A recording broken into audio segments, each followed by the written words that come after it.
বাংলাদেশের নির্বাচন ব্যবস্থা আমরা যদি বলি ব্যাপকভাবে ক্ষতিগ্রস্ত হয়েছে, সেই ক্ষতিগ্রস্ত নির্বাচন ব্যবস্থাকে আমরা রিপেয়ার করে সঠিক অবস্থায় ফেরত আনতে চাচ্ছি। একটা ইমপ্লোডেড সিস্টেমকে আবার আমরা রিঅর্গানাইজ করে রিস্ট্রাকচার করার চেষ্টা করছি। সো এখানে আমি মনে করি কোনো একটি পক্ষে এটা করা সম্ভব নয়। এটা এটা এটা এটা একটা সমন্বিত উদ্যোগ হতে হবে, এটা একটা জাতীয় উদ্যোগ হতে হবে। এখানে নির্বাচন কমিশন থেকে শুরু করে সকল স্টেক হোল্ডার এবং পার্টনার, সেটা রাজনৈতিক দল হোক, ভোটার হোক, প্রতিষ্ঠান হোক, সাংবাদিক ভাই বোনরা হোক, পর্যবেক্ষকরা হোক, আই মিন এভরিওয়ান, সবার দায়িত্ব আছে। এবং এই দায়িত্বটা যদি আমরা সবাই বুঝি এবং এই নির্বাচনের গুরুত্ব যদি বুঝি যে আমরা সর্বপ্রথম এই দেশের নাগরিক, তারপরে আমাদের আলাদা আলাদা এন্টিটি আছে। আমাদের দেশের সাথে, আমাদের প্রজন্মের সাথে, আমাদের জাতির সাথে একটা ভালো নির্বাচন হতেই হবে, এর কোনো বিকল্প নাই। এবং সেখানে আমাদের যার যে ভূমিকাটা রাখা দরকার সেটা যেন আমরা সচেতনভাবে পালন করি। তো যাই হোক, এই প্রশিক্ষণ নিয়ে যদি আর একটা কথা বলে শেষ করি যে এই প্রশিক্ষণে সব কিছু ইনক্লুড করা যাবে না। হয়তো কিছু ইস্যু নিয়ে আমরা আলোচনা করতে পারবো। ইট ক্যানট বি অল ইনক্লুসিভ, একদিনে সব বিষয় নিয়ে আলোচনা করা সম্ভব না।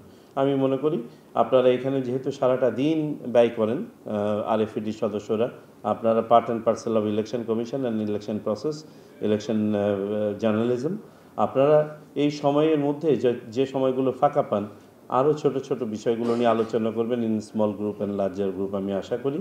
এবং সেখান থেকে যদি আমাদেরও কিছু নেয়ার থাকে আমাদেরকে জানাবেন, বা আমাদেরও যদি কিছু কন্ট্রিবিউট করার থাকে সেটা আমাদেরকে জানাবেন। নির্বাচন কমিশনের পক্ষ থেকে আমরা we have kept our doors open, কারণ আমরা মনে করি আরএফইডি তথা সাংবাদিকগণ আমাদের একটা অবিচ্ছেদ্য অংশ এবং অত্যন্ত গুরুত্বপূর্ণ অংশ। আপনারা শুধুমাত্র জিনিসটাকে স্পটলাইটে নিয়ে আসেন না, সবাইকে সোজা কোর্সে রাখার জন্য আপনারা একটা বড় ভূমিকা পালন করেন। সেটা প্রার্থী হোক, নির্বাচন আয়োজনের সাথে যারা সম্পৃক্ত তারা হোক, সাধারণ ভোটার হোক, সমর্থক, সবার জন্য। সুতরাং আপনাদের ভূমিকাটা অতীব গুরুত্বপূর্ণ। It is more of a I would say part of transparency. আমরা যে ট্রান্সপারেন্ট ইলেকশনের কথা বলি, সেই ট্রান্সপারেন্ট ইলেকশনের সবচেয়ে বড় নিয়ামক শক্তি হচ্ছে সাংবাদিকগণ। তো আপনাদের জন্য আমাদের দরজা সবসময় খোলা থাকবে, যে কোনো সহযোগিতার জন্য আমাদের কাছে আসবেন।